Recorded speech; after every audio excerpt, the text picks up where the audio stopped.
Praise. Welcome to the Church of Mabus radio show. It's Friday night. We're all still alive and moshing with the apocalypse. As usual. I don't know, we got Wham here with us tonight, but I saw some article, and I don't know how legit it was, but something about the Earth's core turning backwards. Oh, yeah. I guess it does that every now and then. Every 70 years, it stops and reverses and then stops and goes the other way. And it's perfectly normal. So it's perfectly normal because I know I hear a lot about the magnetic fields and pole shifts and he throw in all the energy weapon stuff. We talked to Andy about that, which, I know some of that's kooky, but there is some truth to it. I just saw a big article about our military making a laser that they shoot from space. That's like something from G.I. Joe versus Cobra or something. But we just lost Bruce again. So I told him that if he went away to just dial back in. Okay, I wonder why he's dropping that. Well, it's just probably. Who knows? Who knows? But my point is, here he goes. But we got Bruce Hallenbeck here tonight, Hallenbeck, and we're going to be talking about his book, The Kinderhook Creature, and Beyond, Small Town Monsters book. And my point is, with all this, we got you, Bruce. My point with all this core stuff and energy weapons and pole shifts, it's the crazies. You ever see that movie? It's like everyone's going crazy. Mm-hmm. There's been a lot of crazy, weird, some dude went nuts in a Walmart parking lot and attacked a school bus, and the police had to mow him down. Crazy, weird stories like that. Just people going crazy. It's kind of like a zombie apocalypse or something. I just wonder if all this stuff's making everyone crazy. All this crazy core backwards and pole shifts and magnetic fields and God knows what else. He's gone again. I tell you what, here's the thing, Jeffrey. He's going to come and go, so we could just talk about the book anyway. Because I can tell you about the book. So and then Bruce, whenever he shows up and it works, he can talk about it some more. All right. I just wonder why we've had a lot of technical issues. At first, his mic was very low, and it wasn't his fault. It was something technical that I don't understand. Now we got him on his phone, and it's working, but for some reason it keeps disconnecting.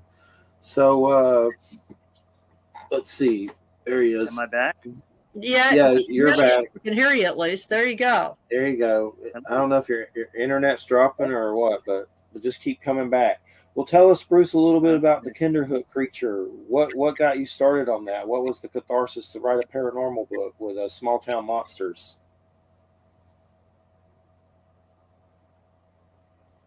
I'd say now he's frozen. Okay. Yeah. Well, let's see. It all started back when I was about 11 years old. Can you hear me? Yeah. Yes. Can you hear me okay? Yeah. Yes. Yes. We hear you.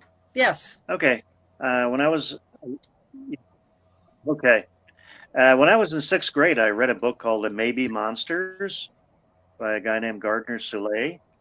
And it was about the Loch Ness Monster and, the Yeti and Bigfoot and all those things. So I became very interested in cryptozoology, although I don't think they had that word back then. And, it was just kind of something that I was interested in. And then about...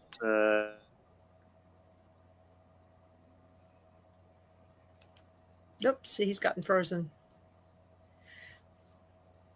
And I know he did the book with, for some reason he's having some tech stuff. But the book is with Small Town Monsters Publishing, and we've had them on before, Seth, and talked about some documentaries. I forget which one, but I think it's their first book because I didn't see any other books on the site. I think it's the first book they put out. Yeah. I mean, in many ways, this book is also sort of a biography. It's sort of a paranormal biography because Bruce has had, and just for our viewers' sake, I interviewed Bruce for my book, Mysterious Beauty. So I know a little bit I mean, I'm not as an expert on Bruce, but I know a little bit about his background because he shared that with me, and gave me a kind of a brief summation of some of the stories in this book that then appear in this book, in the interview. And so essentially, he'll probably, and just to tell you a little bit about his context and what's in the book, he lives in Kinderhook, New York, which is about, I don't know, 60, 70 miles north and east of where I live. It is on the Hudson Valley. And Kinderhook is the place where Washington Irving got his inspiration for the story of the Headless Horseman in Sleepy Hollow. Now, what's interesting about what Irving did, and this is what Bruce talks about in the book, what's interesting about it is that the characters in the legend of Sleepy Hollow, and to some degree Rip Van Winkle, the characters are taken from actual people in Kinderhook, and then were put into the context of Sleepy Hollow, which was a hamlet that is further south, much closer to New York, what is now New York City. Now, actually, Sleepy Hollow is like a hamlet that's a suburb of New York City. But Bruce actually lives in the town and in the hamlet of Kinderhook, which is this place that is sort of legendary for haunted things. So he sort of lives within that context. Are you there, Bruce? Can you hear us? Yeah, we're having some real transmission problems tonight. Someone, Juggalo Squatcher Blake Downing said, "Dude's got dial-up." No, I don't think that. No, it made me laugh. No. Well, I can tell you this personally. I can tell you this personally because I'm familiar with the internet and with phone service here in the Hudson Valley. We have trouble sometimes with our cell towers. I mean, I myself with my phone, if I go outside my house, I can get relatively decent coverage, but to make a phone call inside my house, I have to use Wi-Fi in my phone. So, okay. Can you hear me? Okay. Yeah, we can hear you now. Okay. Well, for the moment anyway, huh? Yeah, I was telling them about Kinderhook. Okay. Tell us cool stuff about it. Yes. Kinderhook is where I'm at right now, and apparently we have terrible phone service, but other than that, it's a pretty interesting place. Yes, I was telling them about Washington Irving and Kinderhook, and yeah. I mean, when I was a kid, the Legend of Sleepy Hollow was my favorite story, and I really, dug the fact that right down the road from here, there's a bridge that crosses the Kinderhook Creek, and I thought that must be the bridge where Ichabod Crane ran away from the Headless Horseman. And I'd like to think that, although actually the story was set near Tarrytown, but Washington Irving took all the characters, based them on people here in Kinderhook. Ichabod Crane was a guy named Jesse Merwin. Katrina Van Tassel was Katrina Van Allen. Brom Bones was Brom Van Alstyne, all that stuff. So both towns kind of claim it. Right. But it has a very, rich kind of atmosphere, especially around Halloween. And, I grew up with that. And of course, I was interested in, strange things from a very young age. And, when the Kinderhook creature came along, it was kind of like, wow, it's like Santa Claus is real. I mean, it was such a bizarre thing to happen. Although I had incidences in my childhood that were a bit strange, and actually throughout my whole life. But the Kinderhook creature was kind of like the pièce de résistance. Definitely. What were some of the paranormal experiences you had when you were younger? Was it ghost or UFO or what was going on? That's the blob thing, right?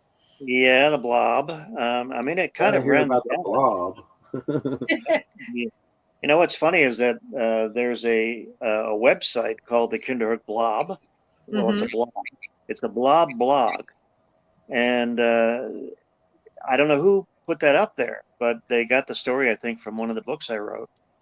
And when I was about 9 or 10 years old, my cousin Sherry and I were, playing up in the woods behind my grandparents' house, and I heard this high-pitched whistling sound, and I turned to see the source of the sound, and there was this sort of white, bluish white, blobbish thing that seemed to be looking at me from behind a tree. Although it didn't really have any eyes I could see, but I felt it was looking at me. And of course, being 9 or 10 years old, I said to my cousin, "Let's get out of here." And we, took off down the hill. And that was that. At the time, you could pass it off as childhood imagination, maybe.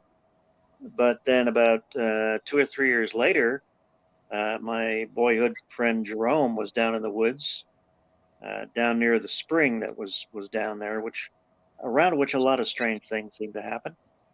And I was up at my grandparents' house, and he was down there in the woods doing something. And he came running up to the porch where I was just coming out, and he said, "You won't believe what I just saw down there. It was like a big blob that just kind of came down the hill." He said it was like a bell-shaped thing. And at first I thought he was pulling my leg. So I said, "Okay, we'll get that thing." So, I grabbed a pitchfork and he grabbed something else. And, we took off like the villagers in the old movies, and we were going to find this blob. And we were walking through the woods, and this is in broad daylight. And suddenly he stopped and he pointed straight ahead up in a tree. And he said, "Look up there." And yes, I saw a white or bluish white shape up in the tree. And of course, being around 12 years old at the time, I said, "Let's get out of here." And we dropped our weapons and ran.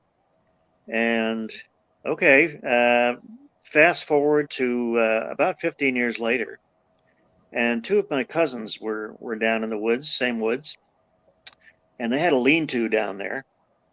And this again was in the daytime. And they said that they saw a strange thing coming down the hill.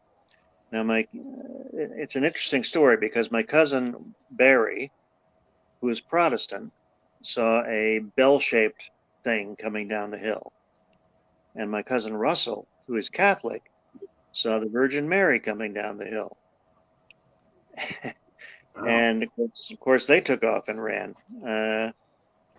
I thought that was very interesting because apparently, whatever this thing is, it has something to do with your perception of what it is. And I found out, thanks to one of these Kinderhook blogs, that there have been more recent sightings of this. There were two guys who were walking through some woods in Kinderhook in 2017, and they saw.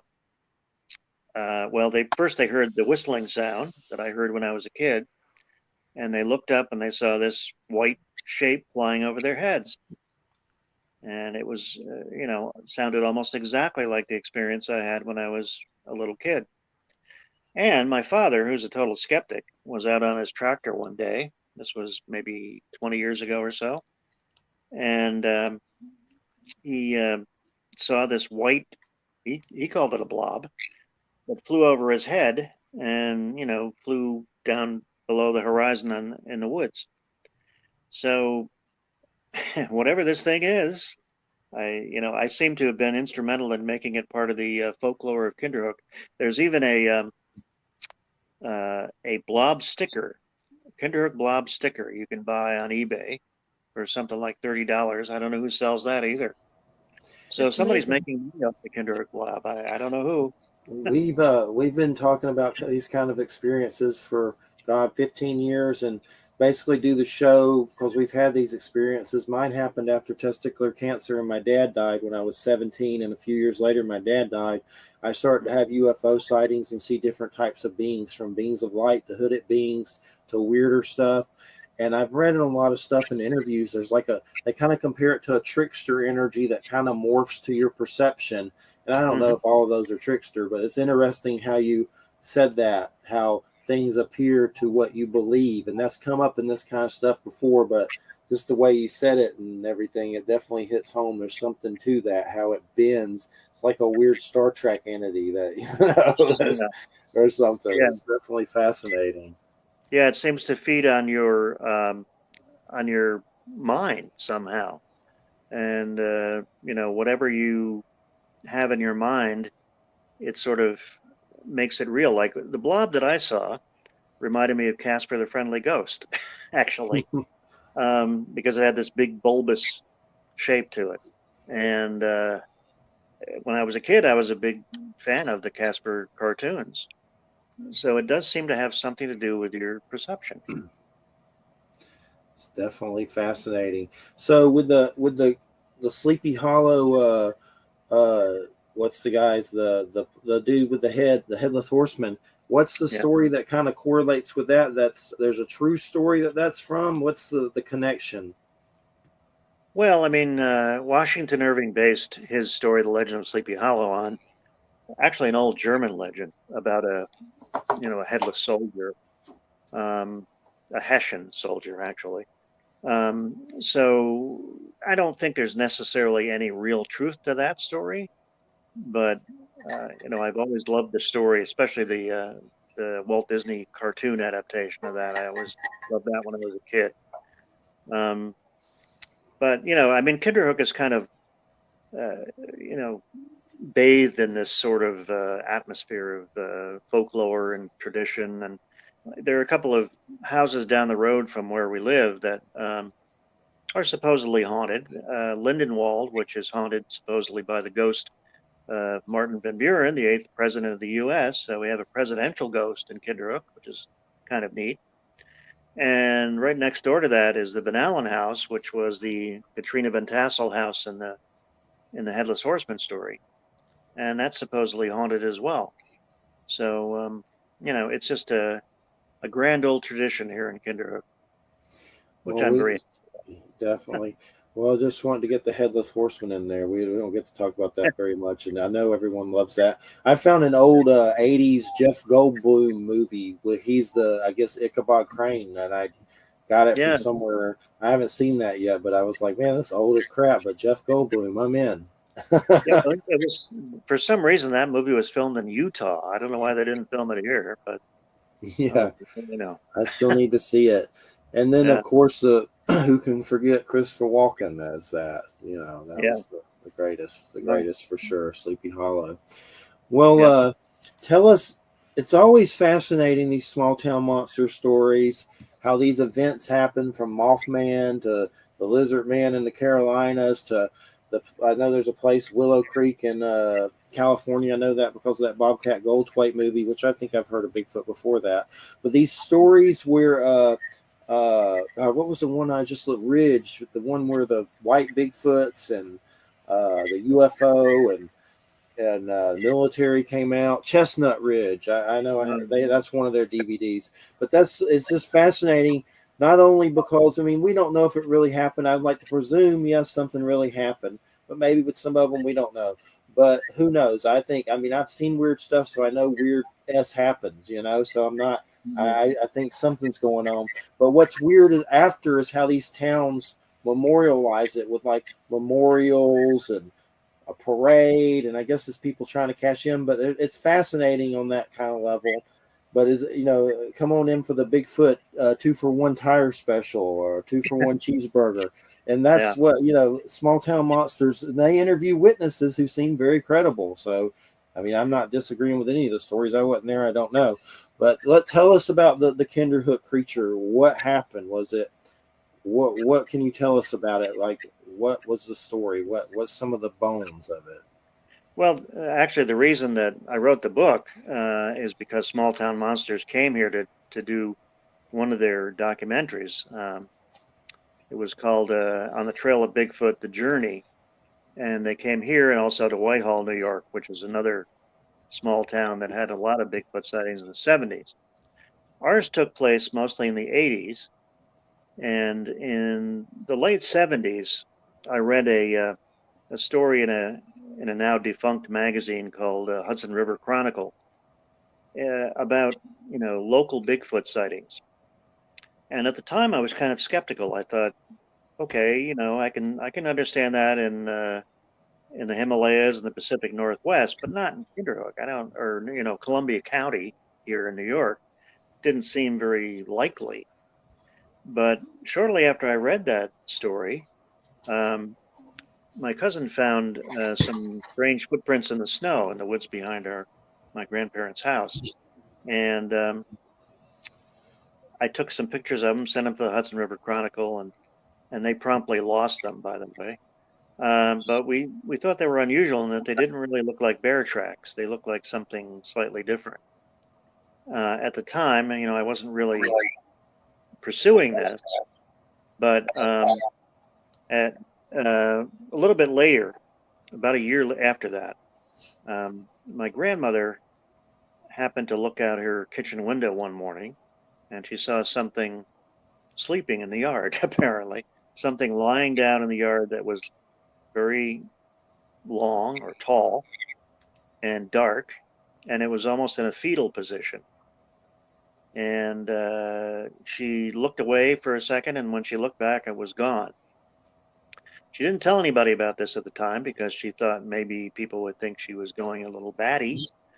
But after that, she started noticing that something was taking her trash bags from the back porch where she put them in a garbage can.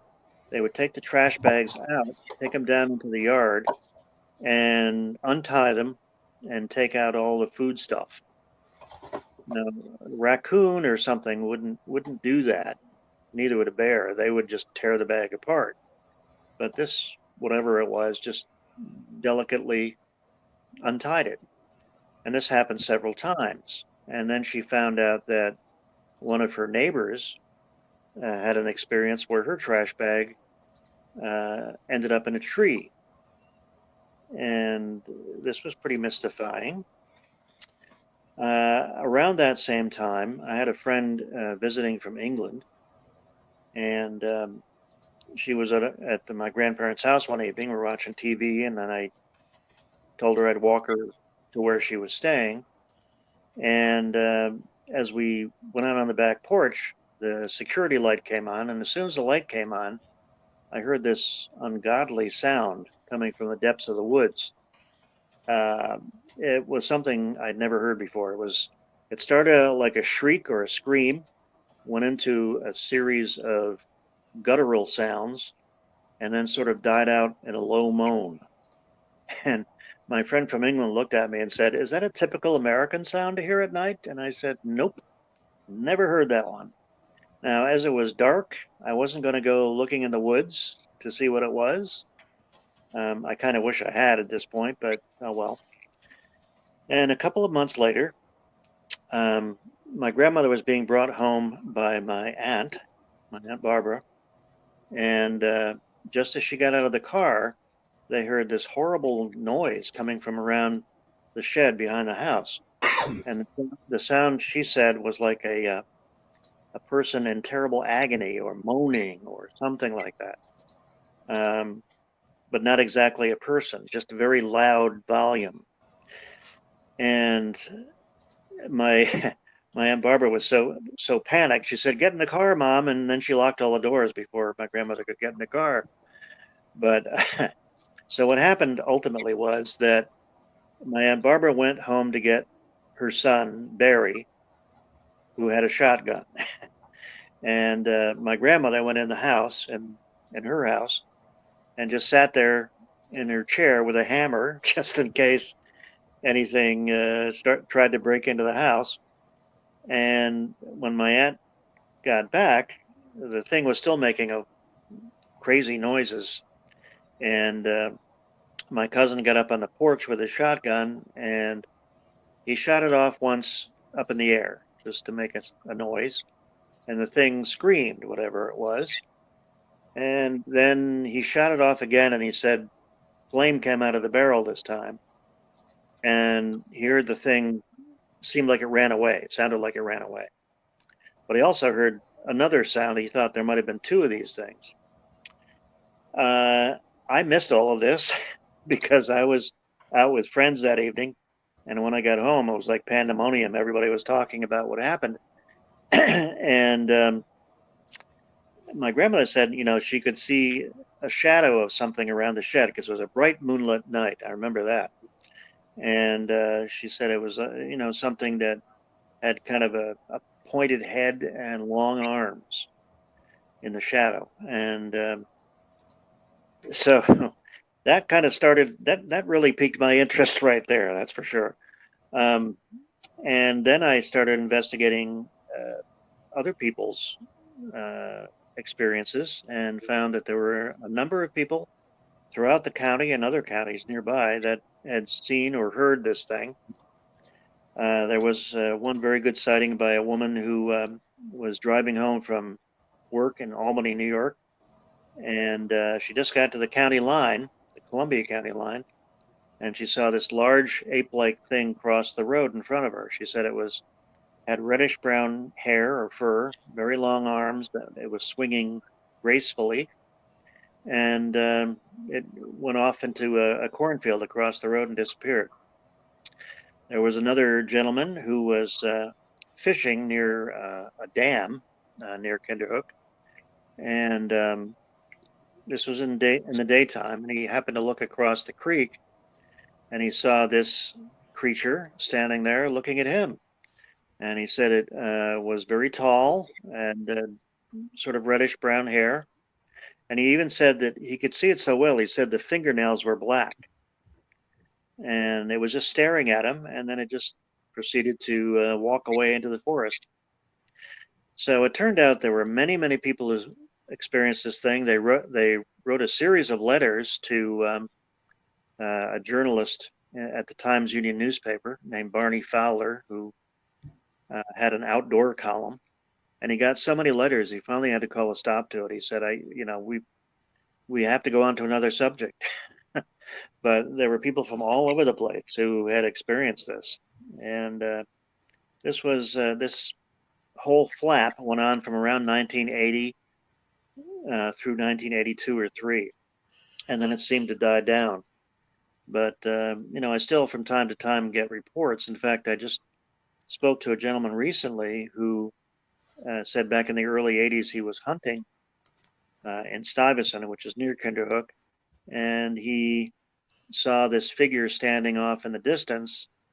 First he thought it might be a person, but then he realized it was much larger than a person, and it didn't have a gun either. It was in hunting season, and it just stared at him and then just walked off into the woods.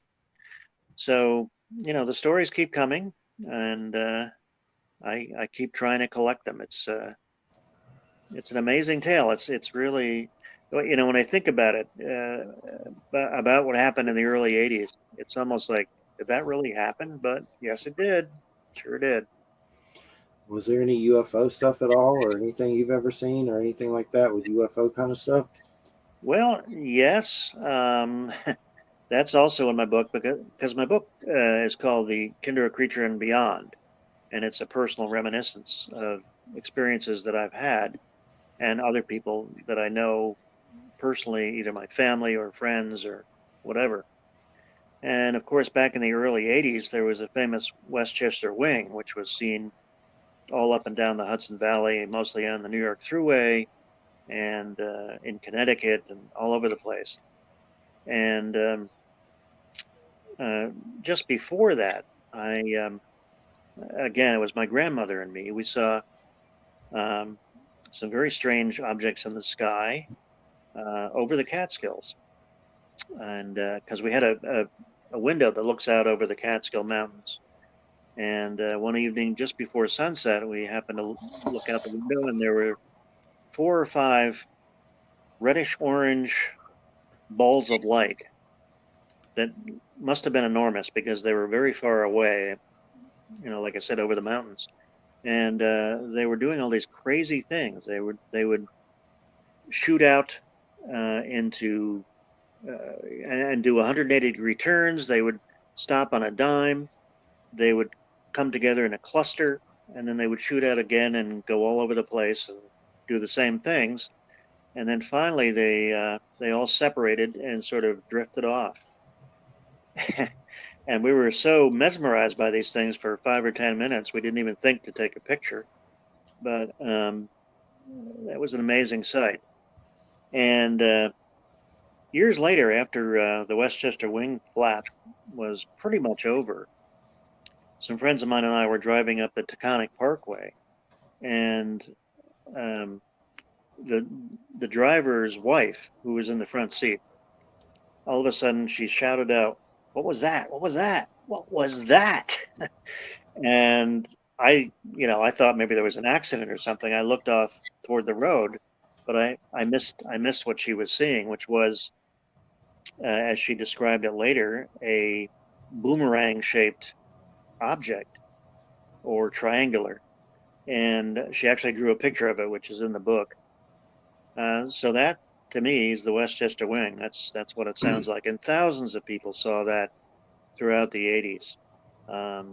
It's one of the best documented UFO sightings in history. So, yeah, there's been a lot of activity around these parts.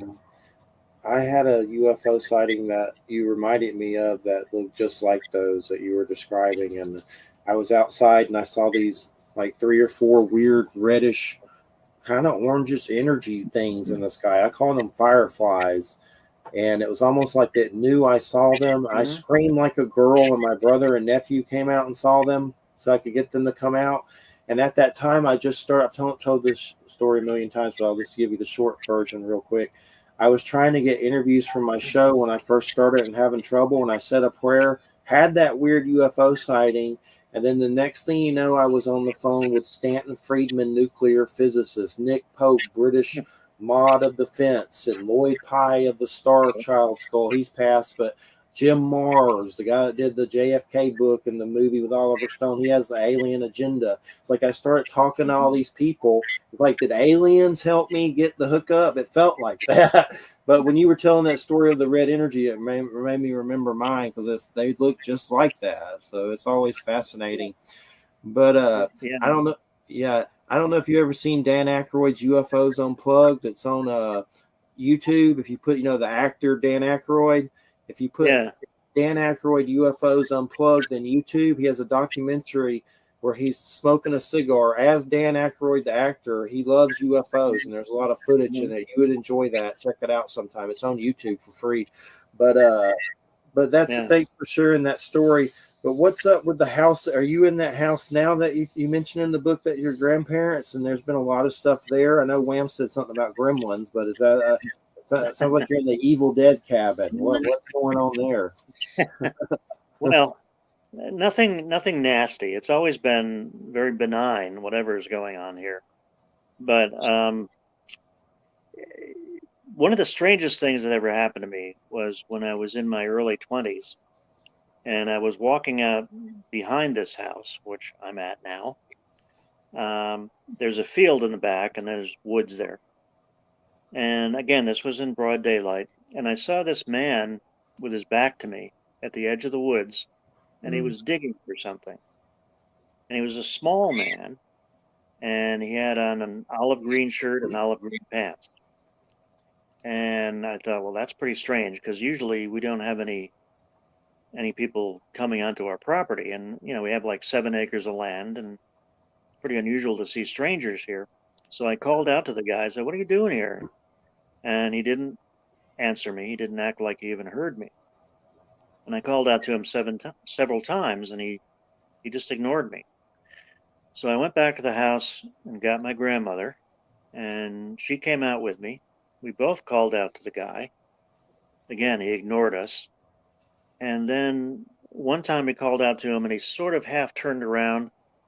But the weird thing was, even though it was broad daylight, you couldn't really see the features on his face. It was almost like he didn't have any features on his face. And then he just turned back and went back to his digging. Now this was so strange, but it gets even stranger, because the next thing I remember, we were back in the house, and we were sitting at the dining room table, and we said to each other, why did we come back here? And we couldn't really fathom why we came back, and I didn't even remember coming back to the house. So we went back out to the field, and the man was not there, nor was there any place where anybody had been digging.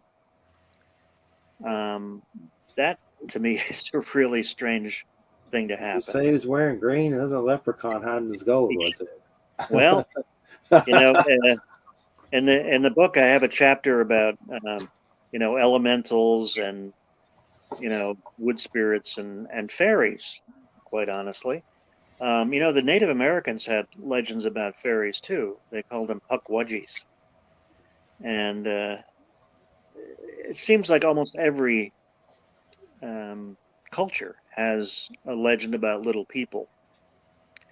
And if you read the books of Jacques Vallée, who is one of my favorite authors in this topic, he writes about the similarities between fairy sightings and alien sightings, between fairy lights and UFOs.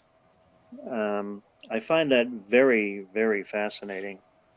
And he talks too about the cosmic trickster, the fact that we seem to see something of what we expect to see culturally, but it can't be explained in any easy way. And his theory is not so much that they're aliens, but that there's something that we just don't understand, some force or something that just is beyond our understanding. And it's interesting what you said about the UFOs that you saw, and that you felt that they knew you were looking at them, because I felt the same thing. I felt like these lights in the sky were kind of putting on a show for us. Why? I have no idea, but that's the way I felt. And I also felt that, when we saw this man digging, that we had such a strange reaction to it, going back to the house, and yet I don't remember going back to the house. It's almost like there was some kind of missing time. I felt that I was looking at something that I wasn't supposed to see, if that makes any sense. And it's just, a fascinating side note to me. Definitely. Anything you want to ask, Swam? Yeah, tell the story of the missing coleus. That is my favorite. That is my favorite story of yours. It is so bizarre. Yeah, that's a bizarre one. What's a coleus? It's a coleus plant. It's a house plant. Okay. It's a house plant.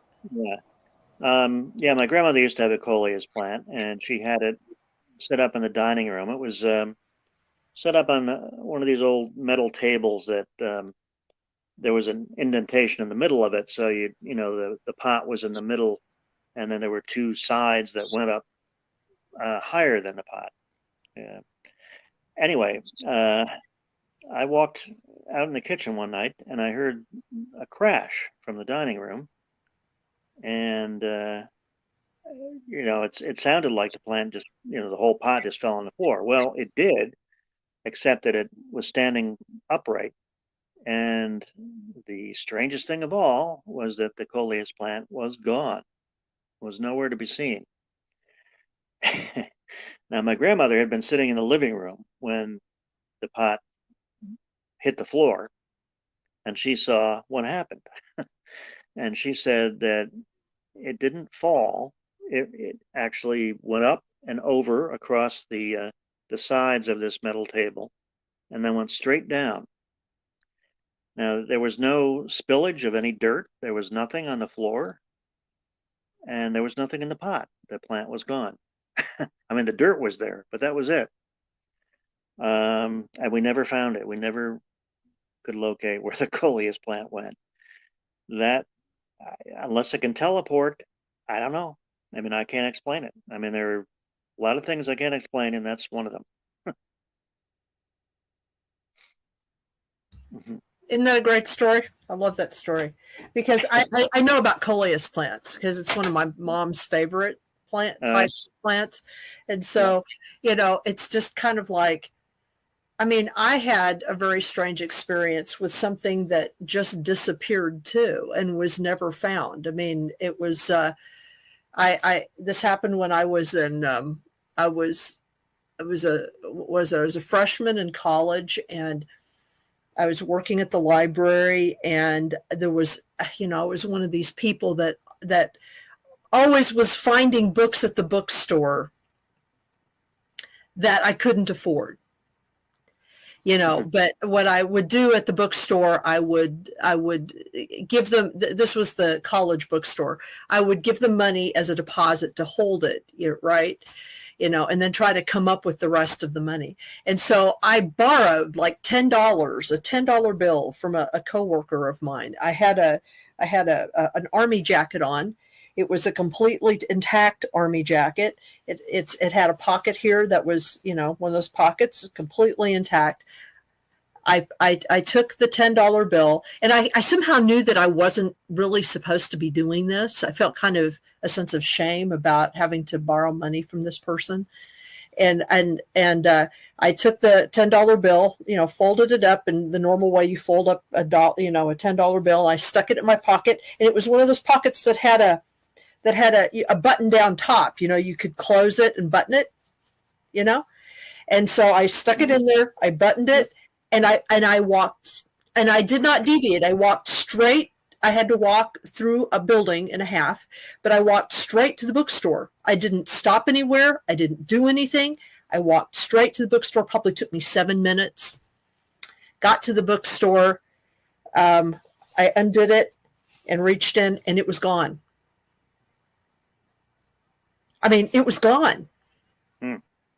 And there were no holes in the pocket. My friend had seen me put it in. I retraced my steps. I did everything I could think of that could possibly, even remotely, could have happened to make that $10 bill disappear. It couldn't have fallen out because it was closed and buttoned, and you know what I mean? And it was never found. It never showed up anywhere.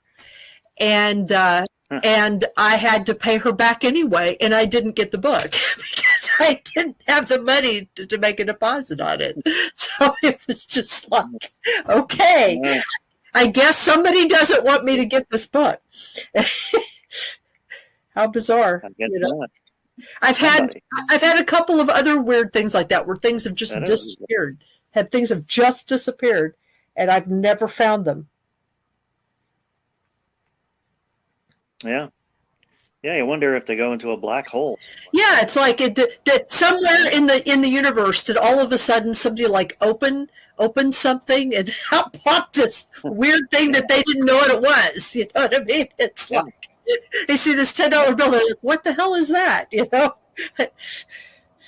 Yeah, I know. It's there's so little we know about the universe in general. Exactly. I mean, it far outweighs what we do know. That's for sure. Yeah, I mean, it's really strange. And this is Small Town Monsters' first book. I didn't see any other ones. This is their first book. There's another. They did a children's book, which I think came out around the same time. Okay. But yeah, certainly one of their first books. That's for sure. I like their documentaries. I've had them on before, and I try to get every one of them, but now there's so many I'm behind a lot, so I have a bunch. Yeah. Well, they're very dedicated to their work, and they're really nice people. I mean, they're a nice bunch of folks. Yep, I like the documentaries for sure. I like Stan Gordon. You familiar with Stan Gordon in Pennsylvania? Yep. I've had him on before. I need to get him on again, but he's got some crazy cases over there, and he's been doing this a long time. I know he's in a lot of their documentaries, but he has some books I need to catch up on too. I have a bunch of his books, but it's just definitely fascinating. It's even more fascinating when you have these experiences, and that's kind of what draws you to it. Is that what happened with you? You had the experiences, and it kind of drew you into this world? Well, yeah, like I said, I read a book when I was very young about cryptozoology, and I thought it was interesting, but I didn't really expect it to end up in my own backyard, so to speak, with a a Bigfoot type creature. But yeah, I mean, certainly I was kind of skeptical, but I was interested. But then when it started happening to my own family, my skepticism was eroded very quickly. One of the things that fascinates me about it is a lot of people I talk to who've had these experiences have had a lot of suffering.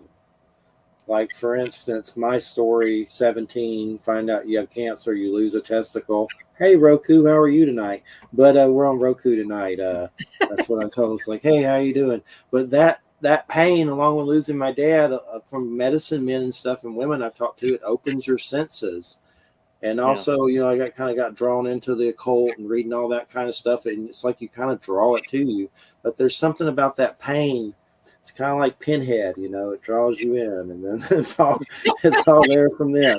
But I opened the box. But I'd be dead if I opened the box. But it's interesting how that, and some of my UFO stuff, I have PTSD from some of it. It's so weird. Like, there was one time I was in this house, funny enough, on Bermuda Street, and there were UFO sightings over the house that I lived at. Someone took a picture of the witch in my yard and put it in my mailbox, which was kind of creepy. I know at one point I was walking around with a white painted face, listening to Pink Floyd or something, and God knows what, but they probably saw me outside. But at that particular point, I was inside the house and I saw flashing white lights in the windows, and it was something weird and alien, like they were in my windows. And later I went outside into the yard. That's where I saw that fat little weird Buddha apparition that may have been my dad messing with me. It was like a fat Chinese statue of Buddha you see at a Chinese food restaurant, but it looked alive and gray and weird, and then it vanished. But one of the weirdest things there I saw was lights in the trees, and they were not fireflies or whatever. It was weird, like weird glowing lights in the trees, to where you're like, is there Christmas lights plugged in there? No, what is that? But there was a lot of weird stuff that happened on Bermuda Street.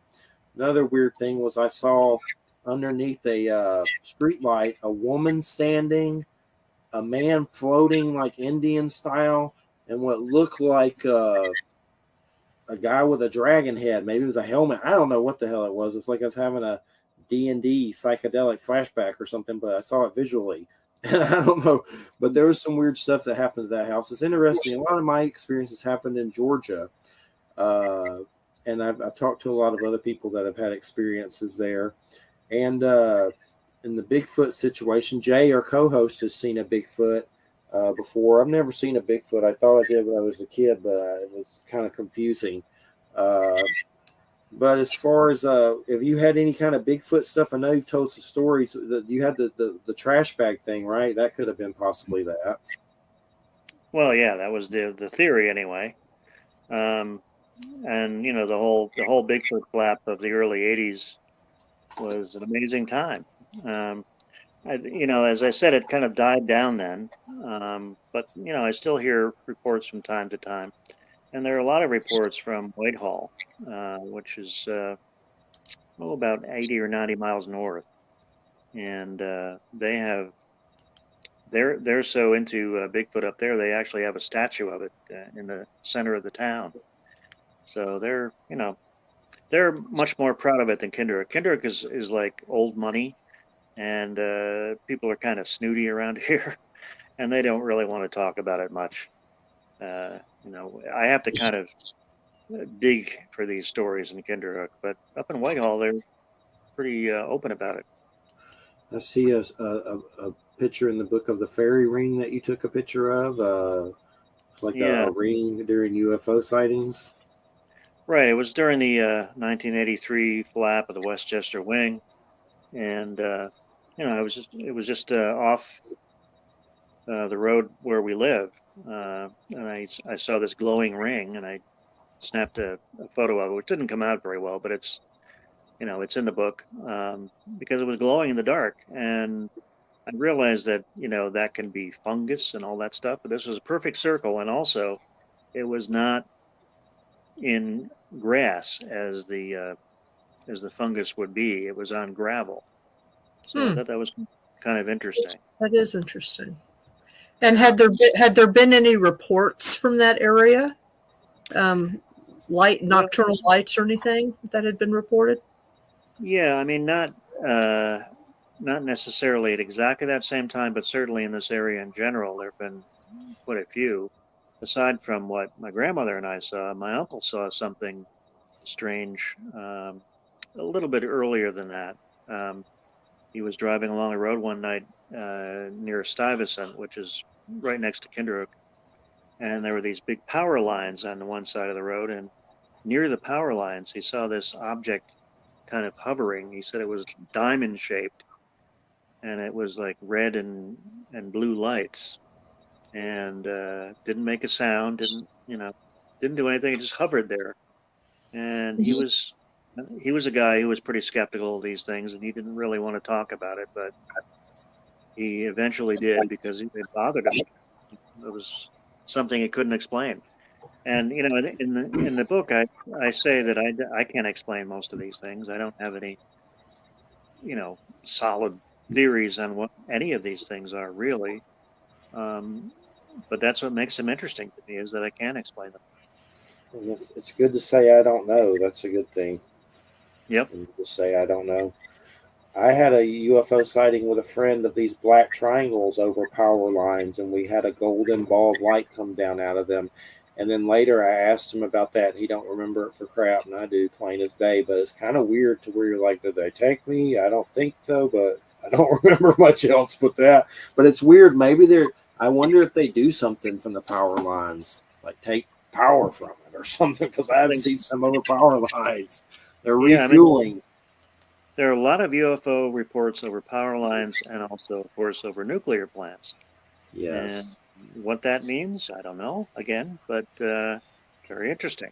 We've had Captain Robert Salas on. He wrote a book about those UFOs coming to his base and shutting down the missile silos. And this dude's still enlisted and has this book, Robert Salas, Salas. But the whole story is about them coming and shutting down the nukes and stuff. Or something happened weird where they were there and they shut down something. And he wrote a book about it. They had to allow him to do it. So probably more like concerns of us blowing ourselves all to hell, maybe. I know I heard lately a lot of these Foo Fighters are showing up again, and UFO sightings are off the charts right now. And people are seeing that somewhere they're seeing those Foo Fighters again. Not that I trust Russia, but they even had some weird story where they said they shot down a UFO, which could have been a drone or whatever, who knows, but they said it was a golden ball of light that they shot down. Still creepy when they put that over their news, no matter. Anybody puts that over their news is creepy, but that was just out, that story. It's interesting that in the past couple of years, UFOs have become almost respectable because the Pentagon has admitted that they have investigated UFOs and that they're still investigating them, and they've released a lot of the videos that pilots have seen of the UFOs. So it's almost become accepted that there's something that we just don't understand, and now there's a new name for them, UAPs, unidentified real phenomena, which I guess makes it more official. I don't know, but whatever you call them, they're pretty strange. Definitely. I think they're right here with us. I mean, there may be some that come in from other places, but I think it's a phenomenon that's right here with us. And like you said, it's been around since the fairy days, the wee folk days. Yeah. It's always been here, and it just changes. Right, it changes based on our perceptions. Now it's aliens and grays, or whatever. When it's just like a weird thing that lives in the hollow earth in Antarctica. But is this your first paranormal book? No, I've written several. I co-wrote a book with Lauren Coleman called Monsters in New Jersey. The first book I wrote was Monsters of the North Woods, which was co-written with Paul Bartholomew and his brother Robert and a guy named William Brand. And that was mainly about the Whitehall sightings, but also included a chapter on the Kinderhook creature. And I also wrote a book called Monsters of New York, which is everything from from alligators in the sewers to which there actually were some, believe it or not, and Lake Champlain monster and things like that. You have plans to do anything else paranormal in the future, or is you taking a break? What are you doing now? Well, actually, right now I'm writing a book about Mel Brooks, so that's a little bit different. But That's cool. That's cool. um, That's interesting. yeah, but no, I mean, I'm a writer who takes assignments, and I guess whatever comes my way is what I'll be writing about next. But I do love to write about the paranormal because it's very close to my heart. Definitely. And I want to squeeze some Hammer in there. Did you write a book about the Hammer films, or I know you've done some work about that? I've written several books. He's the expert. I love I've tried to buy. They're hard to find, but anytime I see the collections of DVDs or the Blu-rays, there was some big crazy set that came out in Europe. For some reason, they never released it here, which annoyed me. But I try to get them. I love them. What got you drawn into that? Oh, I've been into those movies since I was 5 years old. I saw my first Christopher Lee Dracula movie when I was 5, and left a big impression on me. So yes, I've written a lot of books about Hammer. I've also been writing for a magazine called Little Shop of Horrors for over 40 years, and that's mainly about Hammer films. So I'm considered a sort of expert on those, and I've won 2 awards for them. I They're called Rondo Awards, and I'm very proud of those because they were given by my peers. So I kind of have 2 or 3 hats when I write books. The movie hat and the paranormal hat. I know I saw recently Hammer got a bunch of deals with particular toy companies and releasing more like figures of those kind of things. Like Yes. Nika, I'm looking forward to the NECA ones. They always do a good job. There was the Mego ones, which I have some of those, but they weren't the best. But I'm really interested. I have the Mego ones right here. I'll show them to you. Yeah, I have some of them. I'm behind. Oh, nice. Yeah, you got them all. I'm way behind. I know. Yep. I hear Nika's doing some. Those are going to be amazing. They just did the Universal monster ones. Nika did, and those are amazing. So I'm looking forward to the Hammer ones for sure. I need to get the rest of the Nikos. I have some of them, but I need to grab some of the other ones on eBay one year for sure. Then you run out of room for this stuff. That's the problem. Yeah, I collect Nosferatu figures. And you'd be surprised how many weird ones there are out there, and it can get expensive of Nosferatu. I have a bunch. I have some Vlad the Impaler figures. I collect those. There's some weird historical Vlad the Impaler by Sideshow. They can get it very expensive. I have one of those. That's Vlad the Impaler. But yeah, I love horror. So what's going on with Hammer now? They've been releasing a few weird little like new movies, but I wish somehow they would get back into like the stuff like they used to do, but I mean that's asking a lot, Well, the biggest movie they've done in the last few years was The Woman in Black with Daniel Radcliffe. Yeah, and that was a big success. And there was a sequel. I think they've got a Jekyll and Hyde movie coming out actually. Let the Right One In was one they did. I think a movie like that. Let the Right One In. That's based on that Swedish book. They did a movie. Yeah, they did Let Me In. Yeah. Another version of that, and I thought that was great. And they've done some very interesting stuff in the last few years. It hasn't been like the classic.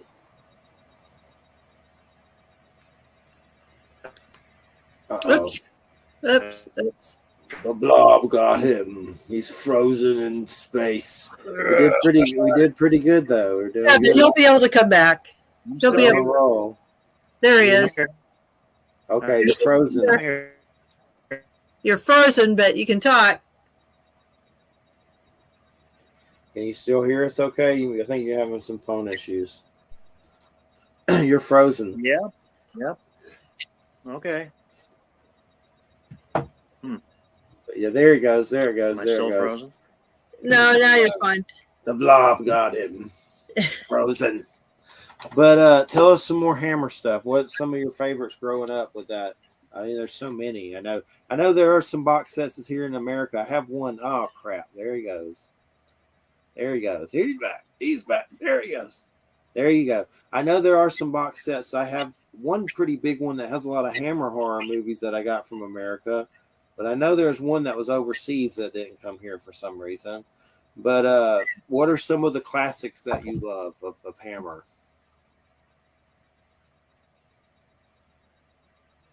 Oh gosh, all the Christopher Lee Dracula ones, obviously.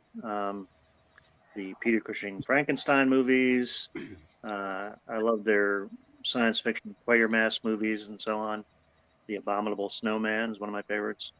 All their vampire movies are great. Actually, a couple of years ago, I was asked to go to London to curate a vampire film festival that was Hammer oriented, and I picked some of my favorites like The Brides of Dracula and Kiss of the Vampire, Vampire Lovers, and I got to introduce Caroline Munro and Madeline Smith and some of the other actresses on stage, which was really fun. And so yeah, I mean, I'm real busy with Hammer stuff all the time. It's not my work; it's my love. Nice. What was the little TV show they did? Wasn't like Hammer Horror? Like it was like a little show, like different episodes, different stories. Right. They've done 3 different TV series. They did back in the 60s. They did a show called Journey to the Unknown. And in the 1980s, they did Hammer House of Horror, and then they did Hammer House of Mystery and Suspense. So and actually right now they are doing Let the Right One In. That's co-produced by them with Netflix, I believe.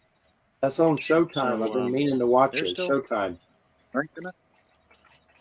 Yeah, that one's on Showtime. Showtime, that's right. Yeah. It's on my. It says it's pretty good from what I've seen. I need to check it out. But mystery and suspense. I'll have to look that up. Very much like the movie. Yep. Mystery. Yeah, all the TV shows were good too. I thought. Is that Mystery and Suspense on DVD? Can you buy it? I don't know. That one is a little bit harder to find. The Hammer House of Horror is on Blu-ray and DVD. Yeah, I see it on Amazon. Something weird, but yeah, it's not for sale still. So, and then it's always a different region where you can't see it anyway, or something. So that one I'll never get. Well, yeah, I mean, what you need to do is get an all-region DVD player or Blu-ray player. That's the secret right there. Nice. Yeah, I'll have to check that out. I didn't know they did that. So yeah, I'll have to, check it out for sure. And I definitely like Hammer. They're classy. That's why I like them. They're good. They're good. What's the one with the lizard lady? Like there's I forget the name of it. The reptile. Oh, the reptile? Yeah, that's one I remember. Yeah, that's a favorite. Yeah. Yep. That's a good one. What were the other TV shows? I know you said Mystery and Suspense and House of Horror. Was there another one? That's it? Journey to the Unknown was the one they did in the 60s. Huh. Trying to save these so I don't forget. Journey to the Unknown. Hammer Horror. So I look it up later. I'll forget by the time we are done. There it is. But so what do you wrote a book? What's the book? There's a book of Hammer too, right? That you wrote, right? I've written several. I wrote a book called The Hammer Vampire. Wrote one called The Hammer Frankenstein, Hammer Fantasy and Science Fiction. And I just wrote one called The Hammer Thriller, which is about their suspense thrillers. So yeah, I've written a few. I'll have to check those out. Do you have a website or anything?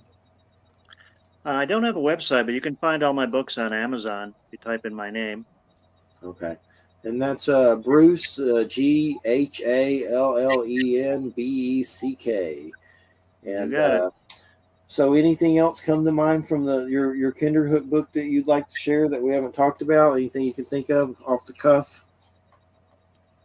Well, just that, these things I think they're ongoing. I mean, if somebody saw the Blob 6 years ago, then I think that's pretty cool. It also confirms my belief that it wasn't just my childhood imagination. Right. Somebody else saw it too. So, I just find it very interesting to live around these parts, and I'm always looking and always kind of keeping my eyes and ears open for something strange. Did the police get involved with the Kinderhook creature at all? Did it get crazy, like lynch mobs and stuff, like some of these stories where they go find the creature, burn it? No, not really. The police just want to ignore the whole thing. Yeah.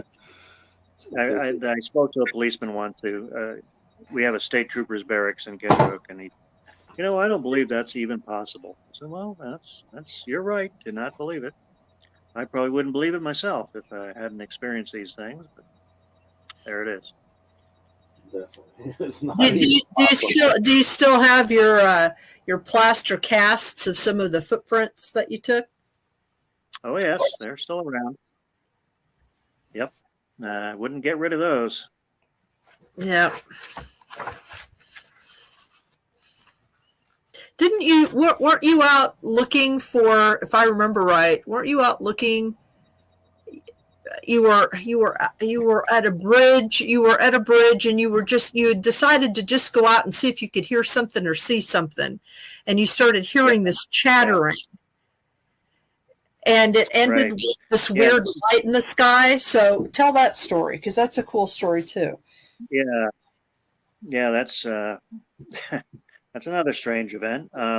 This was in 1982, sort of the height of the Bigfoot activity around here, and I used to work at a radio station in Albany, and I was on the way home. I just thought, I think I'll take a drive around to the bridge where we found those tracks, because a couple of years before that, this person who had been hunting near there had found strange tracks, and those are the ones we made the plaster casts of. We dubbed this bridge Bigfoot Bridge, and it's kind of remote. It's in a spot between sort of main road and another road that's distant, and so it's all wooded. So I just thought, okay, I'm going to stop there tonight and just see if anything happens, which was kind of stupid because I didn't have a camera, I didn't have a tape recorder or anything else. But I just thought, okay, I'll do it. On the way there, I should have had a clue because a black cat crossed my path, and also there were like frogs jumping across the road, and it was just a weird night. So I got to the bridge and I parked there and turned off the lights and just sat there for a while. And nothing happened. And then I thought, okay, I'm gonna count to 100, and if by the time I count to 100, I don't hear or see anything, I'm gonna leave. So I started mentally counting, and by the time I got up to around 80 or so, I heard, like you said, a kind of a chattering sound in the woods nearby, just across the road. To me, it sounded like a couple of monkeys trying to talk to each other. Only very big monkeys, but I thought, okay. I really wanted to get up and go out from the car and walk across the road to see what it was, but my legs wouldn't cooperate. I mean, I was all alone. It was, a deserted road, and I couldn't quite get the nerve. So when I finally did get up the nerve to cross the road, of course, the noises stopped. But at that moment, this white ball of light came up from behind the trees and went straight up into the sky, and then just went out like somebody turned off a light bulb. It was pretty weird. So then I went home. But I kind of wish I had brought at least a tape recorder to tape the sound. But oh well.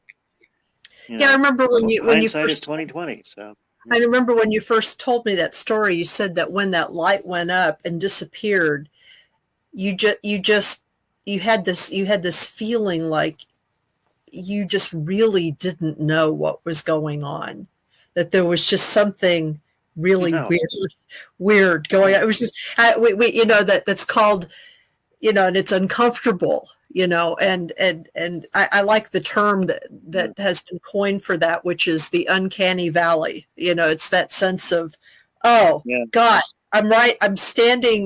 I'm witnessing something that I don't understand. Right. It's beyond me, and it is, it's like, it is high. It's kind of like the way an ant might feel when he encounters a toaster or something. I don't know. It's a very weird feeling because you just have no idea what's happening here. Yeah, it's very strange. I mean, I made a post, a blog post yesterday, and talked about a couple of UFOs. You folks are frozen. Oh, okay. Well, you're frozen. And talked a little bit about a couple of UFO sightings that I had when I was a kid, in 1973, and one of them in particular, I still think about it. It's just really strange. It was it's what's called a pseudostar. I don't know if you've ever heard that terminology, but it's when you're looking at one of the examples is you're looking at a constellation, and there's something wrong about the constellation. Like maybe there's like a star that you thought it's like it's in the wrong place or something, and you're like, what? Am I seeing this correctly, right? Or has the star always been here and I just didn't notice, And I was learning constellations. I was 12 years old. I was learning constellations, and I had just learned, like, Orion, which is easy, and Cassiopeia and a few others, the dippers, of course, that sort of thing. And I was identifying Orion, and it looked like there was like this extra light in the belt, this extra star. And I looked at it, and I was like, did I count the stars wrong? I mean, and then all of a sudden the extra star got really bright. It like suddenly flared really bright, and then moved to the right like this, and then did this kind of up and down jiggly thing, and then moved to the left and went pew, and it was gone. And I just sat there going, I had no idea. I didn't tell anybody at the time because I thought nobody would believe me, and I wondered if anybody else saw it, but I have since found out that is actually a phenomenon. It is, and it's described in a detail in a book that's called Project Identification, that was written by a guy named Harley Rutledge, who was a physicist who did, as far as we know, the only attempt at a scientific field study of UFOs, and this was in Piedmont, Missouri, in the early to mid 70s. And he and his field observers had those experiences a lot. And another pseudostar phenomenon is you'll see something streaking across the sky like really quickly, and it will come to where a constellation is. And of course, this is the way the constellation appears to us, right? And it'll be streaking, and then it'll stop and superimpose itself over one of the stars in the constellation, and then get very bright or do something weird, pulse or whatever. But the point is that whatever's doing that is somehow aware of how that appears to us, because we're looking at those constellations, and that's what's drawing our attention. And it's obviously closer to us, obviously, than those stars, but somehow it is aware of how that constellation appears to us, and uses the field of those constellations as a means by which to connect, I guess. I don't know, make its presence known. Yes. So like he had several experiences where they'd be looking at the Big Dipper, And then all of a sudden, right in the middle of the dipper part, there'd be like a light that would show up and flare and then move to different parts of the dipper. Mm-hmm. So it's, but I had seen one of those things as a kid, but of course didn't know that it had a name. Yeah. So I didn't either, actually. And they've had that. There have been observations like that out at Pine Bush. I've talked to some of the people at Pine Bush, and they've had experiences of pseudostars there. So I know that it's not just like a singular thing. It's just odd. It's like, to me, that's evidence of an intelligence of some type, obviously. But yeah, what it means, I have no idea. Yeah, I mean, that's, it's like, what my grandmother and I saw, I got the impression, I didn't feel that they were like metal ships or anything. Right. But it seemed like there was an intelligence behind them. Oh, it seemed like they knew we were looking at them. You mean the ones that were doing their little dance over the Hudson that you and your grandmother saw out the window? Right. Yeah, and other people have seen those. Right. Seen those kinds of things, that kind of play of those lights. Yep. And also, the Hudson River and all bodies of water seem to have something to do with UFOs. It's, you kind of wonder, I mean, they've been seen coming in and out of bodies of water. Mm-hmm. So what does that mean? I'm not sure. I don't know. I don't know. I know that it was maybe about 3 years ago. Yeah, maybe 4 years ago. 4 years ago, my physical trainer, his cousin, one of his first cousins, who he's very close to, who used to live up here. He was staying at a bed and breakfast not too far from where I live, maybe about 4 miles from where I live, overlooking a pool that is called Sturgeon's Lake. It's not too far from where I live. And he was out on the back deck. It was kind of late. And he saw several balls, kind of like what you described, come out of the lake, come out of the pool, and then start sort of zipping around. And he was able to take it. They completely freaked him out. And he was able to get his phone and because it's dark and, phones don't always take really good footage, pictures.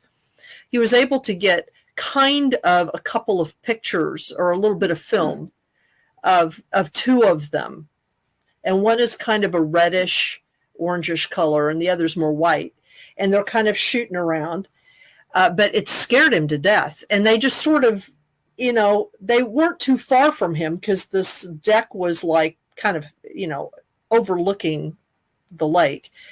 So they weren't too far from him, but they freaked him out so bad that he just, he said he started having nightmares and stuff about it. And he actually moved to North Carolina. That's how much they scared him. Just the experience of having, seeing these odd things, like come out, I don't know. I think I don't know how I would feel if I actually saw that. I mean, although honestly, I have seen something like that. When I lived in Kansas, I lived in this, one of the last places I lived in Kansas when I was getting my master's degree. I lived with my partner in a valley it's called Buck Valley in Kansas. They actually in eastern Kansas do have hills and stuff. They're not like hills here, but it's not Wizard of Oz land. That's further west. But I was with a bunch of friends and we were having like a bonfire thing. It was in the early summer.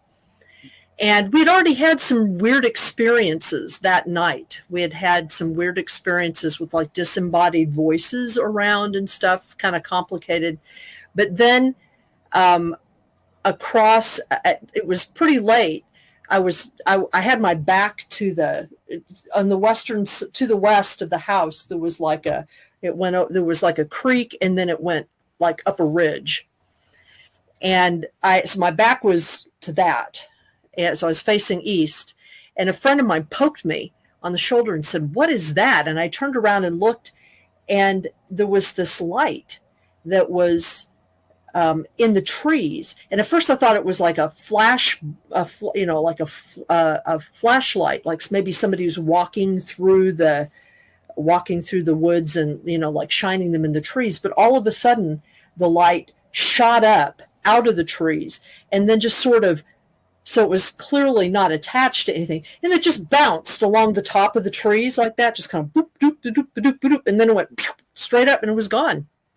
And we all just sat there. We were like 7 of us. And we were like, okay, then I think it's time to go inside. That was sort of like the group agreement. We were all going to go inside now. None of us had been drinking, or not very much in it. Huh? What color was that light? It was what color was the light? It was kind of white. It was sort of a bluish white.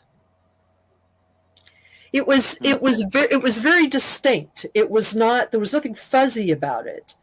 It was very it was like the edges were very defined. But it was at the top of the ridge. But it didn't look like it was terribly big. But what was interesting is when it was in the trees, you could see that it would pass behind branches. It would pass behind branches, but it didn't like throw a lot of light out from itself. It was very contained, and but it was when it sort of shot up above the trees, and there were no clouds. It was a cloudless night when it shot up above the trees, and then in a very defined way, just sort of bounced along the top of the trees. Just kind of boop, ba-doop, ba-doop, ba-doop, ba-doop, and then it was gone. Just shot straight up into the air. It's one of those moments where you just kind of go, okay, then.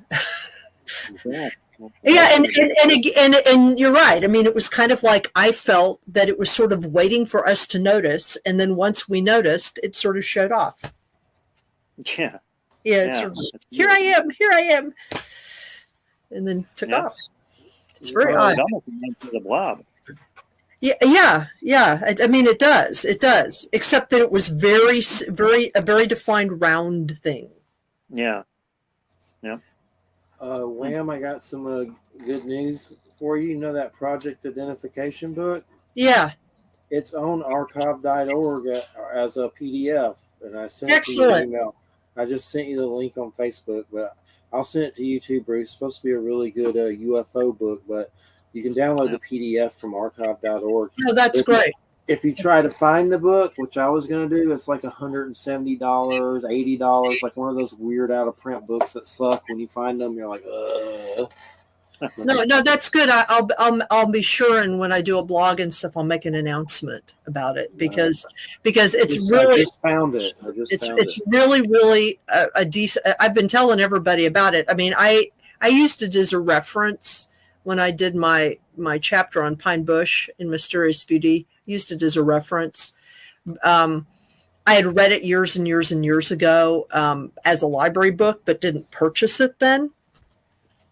And then I tried to purchase it back in 2019, and I paid like $70 for a copy, But now it's like hundreds of dollars. So if there's a free way to get it, and I'd recommend it to you, Bruce, because it's a great story.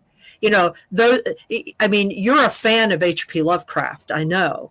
So there's this whole thing in H.P. Lovecraft in some of his stories about how you have the scientific guy who gets confronted with really weird stuff, and then gradually it sort of makes him go mad, that kind of thing. Well, what happens in this book, and it's just a book about this guy's study. I mean, at the Harley Rutledge, it's just his account. But when you and he is, as a scientist, as a physicist, he's not aware of some of the kind of larger narratives and and experiences that people have around these things. So that, for example, he doesn't have any idea when he goes to Piedmont from Cape Girardeau, which is about a 70-mile drive. He doesn't have any idea that when he goes to Piedmont and starts actually putting field observers out to try to capture like the trajectory of these things and triangulate their movement and do everything very scientifically. He has no idea that one of the effects of that, and those of us who know about this know this, is that these things will follow you home. and they do. Like within 3 weeks, they follow him home. And he's just reporting on this. He doesn't really get it for a while that there's something going on. And then at some point, and he writes about this, at some point he realizes that he's interacting with whatever this is. And he doesn't speculate about it. He's not like Jacques Vallée. He doesn't, he just observes it. And it makes him very uncomfortable. But he continues to do it. He gets to the point where he can set up his equipment in his front yard and watch this stuff, and his entire family has experiences.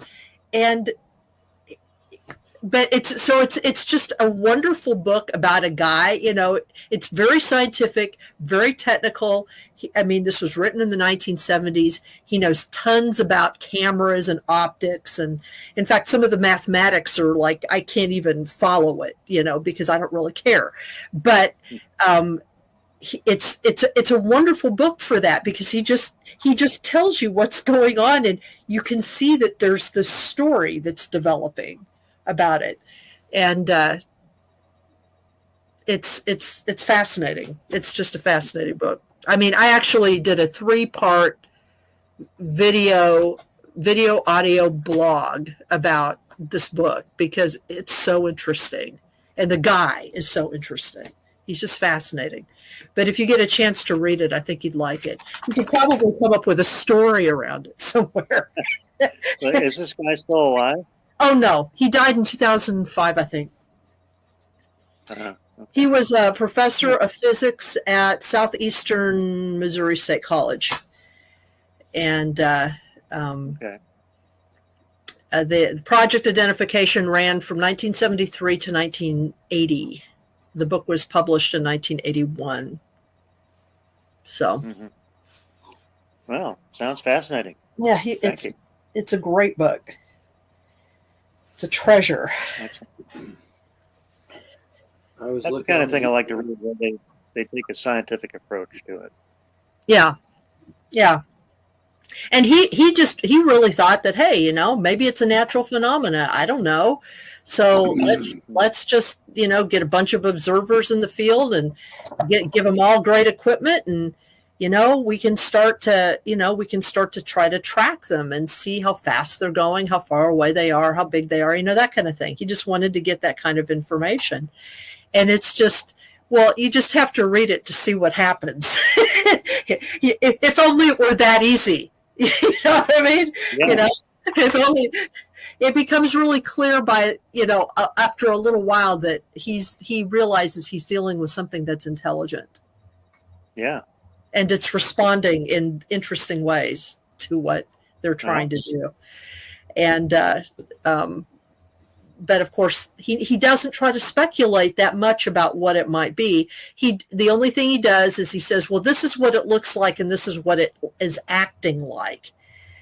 But he doesn't say this is what it is, because there's no way to know. Right. Well, that's the right approach, I think. Anybody who claims to know what all this stuff is probably wrong, because right. I don't think anybody knows. Yeah, well, not definitively, certainly.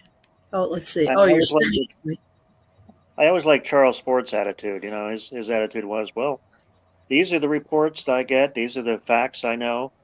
It's up to you to make up your own mind what's going on. Right. Exactly. Oh, yeah, here it is.